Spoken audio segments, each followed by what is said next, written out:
Today I'm going to be picking my favourite houseplants from this month. And these are in no particular order, but the first one is the Philodendron painted lady. And I've been trying to get my hands on one of these for quite some time now, and I happened to find this little baby one very recently.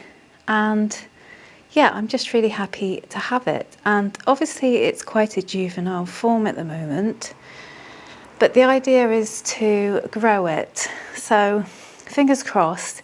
It wasn't actually all that expensive. It cost me less than £10. So I thought, let's see how I go with it. Even though I don't always have the best track record with baby plants, I decided to just take a chance on this one because it's such a beautiful plant, and why not? And I'm really looking forward to seeing this one grow in the growing season next year. I don't know if it's going to grow much during the colder months. We're going into some really cold weather here in the UK. But either way, my job is to just keep it alive through the colder months, and then hopefully I'll start to see new growth when we come into spring in 2025. But yeah, even if this one doesn't succeed, I'm going to do my best for it, of course, but even if this one didn't succeed, I'd definitely buy another one. And the other one that I really want to get my hands on is the Paraiso Verde, and I've heard that it tends to only show the variegation if you give it a high temperature. A lot of people from the research I've been doing on it says in the colder months it can kind of revert and you don't really get any variegation, but I figured I wanted to give it a go anyway, so that might be one for the wish list. And then the next one is my beautiful new syngonium albo, and I'm absolutely made up with this one.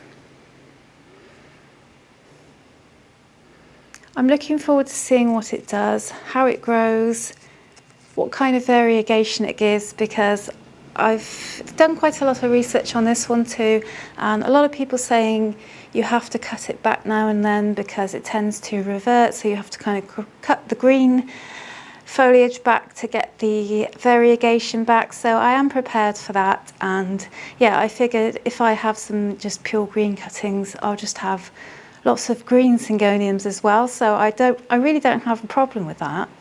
But yeah, I'm getting new leaves from this one. I haven't had it for long, I think about a week, but it's doing really well. The last one I got of this didn't go very well, but yeah, this one is kind of on a pedestal and being very well looked after. And you know what, sometimes what plants really need is to just be left alone, give them nice stable conditions and leave them alone. That's how most plants thrive. They just want to be in the same spot with the same conditions, as long as you give them their light, their water, their fertilizer. Then yeah, they do like to be just left alone really. So that's all I've been doing really with this one, giving it some space to kind of adjust to my conditions. And yeah, I'm super excited to see how this one flourishes in the months to come. I really can't wait. And I will be getting it climbing up something at some point, but yeah, I'll wait till spring for that, when it will need repotting. So it will have had a good kind of 6 months to settle in. I'm not taking any chances with this one. And this next plant is very fast becoming one of my all-time favourites. This is the Philodendron billietiae, and I am so obsessed with this plant. I just love it. And you know what? I remember saying on my channel at some point that I didn't really like plants with longer leaves, but I really have to eat my words here because this one kind of has longer leaves, although they're not as long as some of the anthuriums can get. But yeah, I do have to eat my words a little bit because I'm obsessed with this plant, and the leaves are kind of long. But what I love about this is that gorgeous orange colour. It's kind of carrot orange almost, and yeah, the shapes of the leaves, the glossiness of them, they're quite thick as well. It's kind of quite a thick, waxy, glossy leaf, and it's just, yeah, it's like the perfect plant. I'm so happy that I got this one, and as I say, it's not normally one I go for, so it just goes to prove how our tastes change over time, doesn't it? But yeah, I don't know, that just everything about it is perfect, and I hear it's quite a fast and prolific grower once it gets going. Again, I don't know when I will see growth with this one because we're going into winter now, but yeah, I'm really obsessed with this one. I can't stress enough how much I love it, and this is one of those plants where I would definitely buy multiples of the same plant. It's one of those kind of up there in the superior category. If I was to see another one I liked, I would buy it, definitely. This is definitely going to be one of my kind of long-term favourite plants to grow for sure. And it's a philodendron, so, you know, I am fairly obsessed with philodendrons. And then my next favourite is another plant that I recently bought. It is the Philodendron Hope, and again, I am just completely obsessed with this plant. I absolutely love it. I just adore how kind of dramatic it is, and yeah, it looks kind of expensive and dramatic, but it wasn't. It was really cheap to buy. This is a fairly large plant and it cost me around £27. And yeah, I just think this is one of the most beautiful philodendrons. I love the split leaves. I love how full it is, and as I say, how dramatic it is.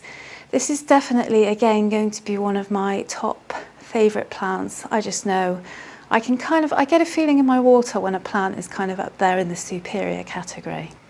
And I'm not actually sure how big these can get. I think they can get quite big actually. So even though mine is seemingly quite large, I feel that maybe they can get much bigger, but I'm just looking forward to the journey of growing this plant, and I haven't actually got a cover pot for it yet because it's going to take a really big cover pot and I haven't found one, so I need to go pot shopping and get something really nice for it. Next up is this gorgeous ZZ plant, and I know ZZ plants are really common, but I've always wanted a green one. I have the black version, but I've just wanted a green one for ages. You see them everywhere, don't you? You even see them in films and things, and I don't know, every time I see one I say to myself, wow, I've got to get one of those. It's like one of those staple plants that you have to have. But yeah, I just love this plant. It is the most easygoing plant. If you want a plant to give to someone that you know they're not going to unalive, this is the plant for you. If you're a beginner, this is also the plant for you. But even if you're not a beginner, I mean, I think it's great for everyone, even people with a little bit more experience. It's just a really cool plant, and I'd highly recommend the Raven version too. Regardless of how bored anyone is getting of hearing about ZZ plants, I'm not going to stop going on about them because I just think they are brilliant. And I make no apologies for that. Next up is this maranta, and this was one of my cheap supermarket finds, and I am absolutely amazed that it has turned out to have no pests, no problems. It's just a gorgeous healthy plant, which doesn't always happen with plants from supermarkets, and I kind of prefer this version to the Maranta Fascinator that I have already. I don't know, it's just so much more relaxing on my eyes. It's a lovely sort of cool green, and it's just really pretty, and yeah, I'm really glad I found this one. And I don't actually see this one around much, even in the garden centres. I don't know about you, but there's a kind of a variegated version of this where you get kind of yellow specks through it that I've seen around, and I definitely want to snap one of those up. So yeah, I might start to collect lots of marantas. I didn't actually see any marantas when I went to the garden centre the other day, unless I've just become blind to them. But yeah, maranta is definitely a really good choice if you struggle with calatheas. I really struggle with calatheas, but these guys are great, and yeah, they don't cause any trouble. So yeah, maranta, I definitely highly recommend this one. It's really good at coping with low light too. So yeah, get yourself one of these if you're looking for something easy. So I could probably carry on if I wanted to, but I'm going to leave it there because otherwise I'm going to end up having every single plant in existence on the list. But thanks for watching, and I'll see you next time. Take care.